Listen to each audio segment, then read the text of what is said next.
Shalom dan selamat pagi Bapak Ibu Saudara-saudara bersama dengan semua anak-anak. Selamat berjumpa kembali dalam Renungan Pagi edisi Kamis 21 Agustus 2025. Bacaan kita pada pagi hari ini dari Ibrani pasal 12 ayat 3 hingga ayatnya yang ke-17. Sebelum kita membaca dan merenungkan akan firman Tuhan ini, mari kita berdoa. Bapa, di pagi hari ini kami sungguh bersuka cita.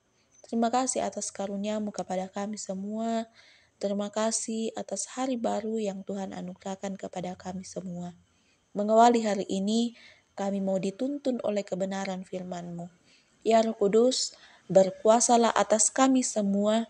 Kiranya kami boleh memahami firman-Mu dan boleh menjadikannya sebagai pedoman dalam kehidupan kami. Kami dimampukan untuk menjadi pelaku firman-Mu dalam kehidupan kami semua. Inilah doa kami. Di dalam anak-Mu Yesus Kristus kami datang berdoa. Amin. Ibrani pasal 12 ayat 3 sampai ayatnya yang ke-17.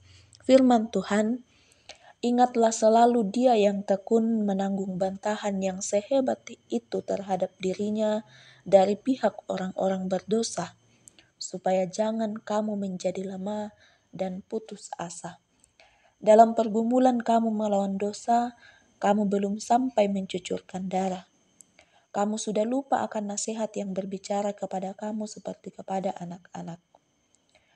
Hai anakku, janganlah anggap enteng didikan Tuhan, dan janganlah putus asa apabila engkau diperingatkannya, karena Tuhan menghajar orang yang dikasihinya, dan Ia mencambuk orang yang diakuinya sebagai anak.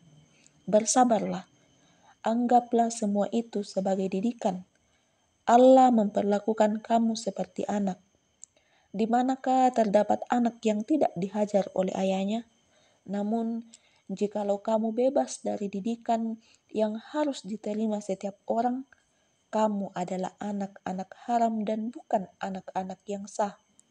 Selanjutnya, dari ayah kita yang sebenarnya kita beroleh didikan, dan mereka kita hormati. Kalau demikian, bukankah kita harus lebih taat kepada Bapa segala roh supaya kita hidup? Sebab mereka mendidik kita dalam waktu yang singkat, sesuai dengan apa yang mereka anggap baik. Tetapi Dia menghajar kita untuk kebaikan kita, supaya kita beroleh bagian dalam kekudusannya. Memang tiap-tiap didikan pada waktu diberikan tampaknya tidak mendatangkan sukacita, tetapi duka cita. Namun, kemudian didikan itu menghasilkan buah kebenaran yang memberikan damai kepada mereka yang dilatih olehnya. Sebab itu, kuatkanlah tangan yang lemah dan lutut yang goyah. Luruskanlah jalan bagi kakimu, sehingga yang pincang jangan terkilir, melainkan sembuh. Berusahalah hidup damai dengan semua orang dan kejarlah kekudusan. Sebab tanpa kekudusan, tidak seorang pun akan melihat Tuhan. Jagalah supaya jangan ada seorang pun kehilangan anugerah Allah, agar jangan tumbuh akar pahit yang menimbulkan kerusuhan dan mencemarkan banyak orang. Janganlah ada orang yang menjadi cabul atau tidak suci, seperti Esau yang menjual hak kesulungannya demi sepiring makanan. Sebab kamu tahu bahwa kemudian ketika ia hendak menerima berkat itu, ia ditolak, sebab ia tidak beroleh kesempatan untuk memperbaiki kesalahannya, sekalipun ia mencarinya dengan mencucurkan air mata. Amin. Bapak Ibu Saudara-saudara, tema perenungan kita pada pagi ini, sabar menerima didikan.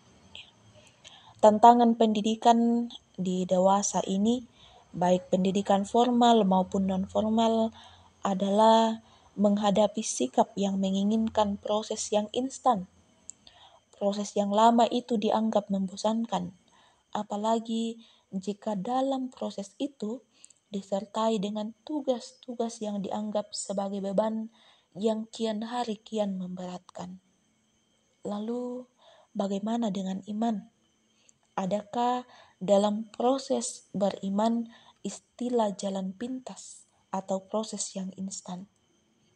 Bapak Ibu, penulis surat Ibrani mengingatkan kita semua bahwa dibutuhkan kesabaran saat seseorang dididik untuk menjadi anak yang baik, yang berguna, dan pada waktunya hidupnya berkenan kepada Allah dan menjadi berkat dalam kehidupan.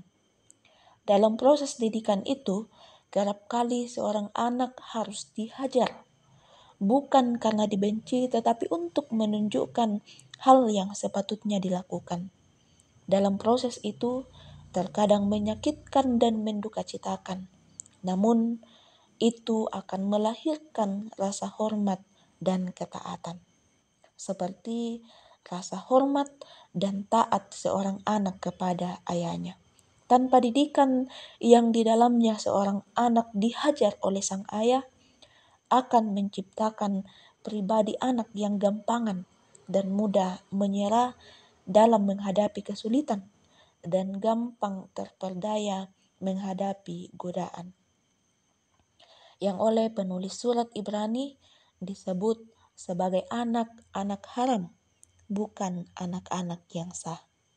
Sabar menerima didikan itu ibarat petani yang tekun bekerja hingga masa panen yang menggembirakan tiba, atau ibarat seseorang yang memurnikan emas, yang sabar memisahkannya dari material-material yang tidak berguna. Demikianlah setiap orang yang beriman kepada Allah, mesti sabar menerima didikan Allah sebagai Bapa, agar ia menjadi anak-anak yang taat dan penuh hormat kepada Allah, dan hidupnya menjadi kesaksian dan berkat bagi orang lain. Amin. Mari kita kembali satu dalam doa, kita berdoa. Bapa, kami sungguh bersyukur kepada firman-Mu yang boleh kami dengarkan pada pagi hari ini.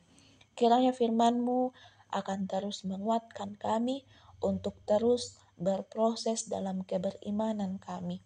Kami yakin dan percaya Tuhan bahwa semuanya itu tidak mudah, tetapi biarlah kami memberikan diri kami untuk mau diproses menjadi anak-anak Tuhan yang taat dan patuh hanya kepadamu. Kami diproses menjadi anak-anak yang taat dan hormat dalam setiap langkah kehidupan kami. Kiranya kami dimampukan untuk melakukan firman-Mu ini dalam setiap langkah kehidupan kami. Bapa, di sepanjang hari ini kami akan melaksanakan setiap kegiatan setiap kami. Berkatilah kami ya Tuhan, tolonglah kami, sehingga apapun yang kami lakukan hari ini, semuanya itu boleh kami kerjakan dengan baik, hanya karena pertolongan Tuhan saja. Kami berdoa untuk anak-anak-Mu yang menuntut ilmu di bangku sekolah dan bangku kuliah. Tuhan pimpin kehidupan mereka, kiranya mereka boleh tekun dalam mengikuti setiap pelajaran dengan baik. Berdoa untuk pemerintah kami, kiranya Tuhan menolong mereka.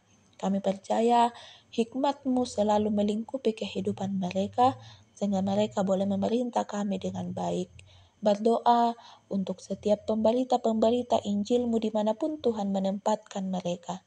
Kiranya Tuhan menolong mereka, Tuhan menguatkan kehidupan mereka untuk menjadi saksi Tuhan dimanapun itu ya Tuhan, sehingga setiap orang akan menjadi percaya bahwa Yesus Kristus itulah Tuhan dan Juru Selamat kami. Tuntun kami semua ya Tuhan, ampunkan segala dosa kami, dan terima kami yang datang bermohon di dalam anak-Mu Yesus Kristus kami datang berdoa. Amin. Demikian renungan pagi kita pada pagi hari ini. Selamat melanjutkan kehidupan kita masing-masing. Kiranya kasih Kristus senantiasa memberkati kita semua. Amin.